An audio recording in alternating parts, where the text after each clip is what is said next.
এই লোকটি গত 10 বছর ধরে জলের বিল দিচ্ছে না। সে সেই জলই ব্যবহার করে যা সে আগের দিন জমিয়ে রাখে। সে কলটি জলের সবচেয়ে কম গতিতে খোলে যাতে জলের মিটার একেবারেই না চলে। এভাবেই সে জলের সমস্ত বিল বাঁচিয়ে নেয়। যখন জ্যাক তার দাঁত পরিষ্কার করে তখন টুথপেস্ট প্রায় শেষ হয়ে আসে। সে একটি কাঠ খুঁজে নেয় এবং তা দিয়ে টুথপেস্টের শেষ অবশিষ্ট অংশটুকুও বের করে নেয়।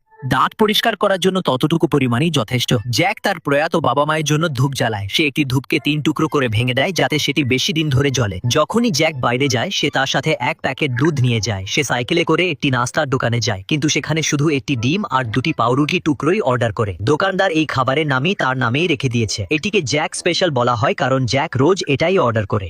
হঠাৎ করেই তার পকেটের ফোনটা কেঁপে উঠল। সুপারমার্কেটে এখন বিশাল এক সেল চলছে। জ্যাক দ্রুত তার রুটির টুকরোগুলো গুছিয়ে নেয়। সে পুরো ডিমটা একবারে মুখে পুরে নেয় আর দুধের সাথে গিলে ফেলে। এরপর সে সঙ্গে সঙ্গে ওঠে আর সেখান থেকে চলে যায়। দোকানদার দুধের প্যাকেট তোলে আর দেখে যে দুধ নষ্ট হয়ে গেছে।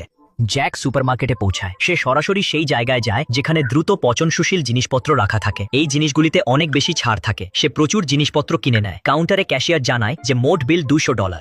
জ্যাক কুপনের একটি মোটা বান্ডিল বের করে। ক্যাশিয়ার সব কুপন স্ক্যান করে। বিল কমে $1 কম হয়ে যায়।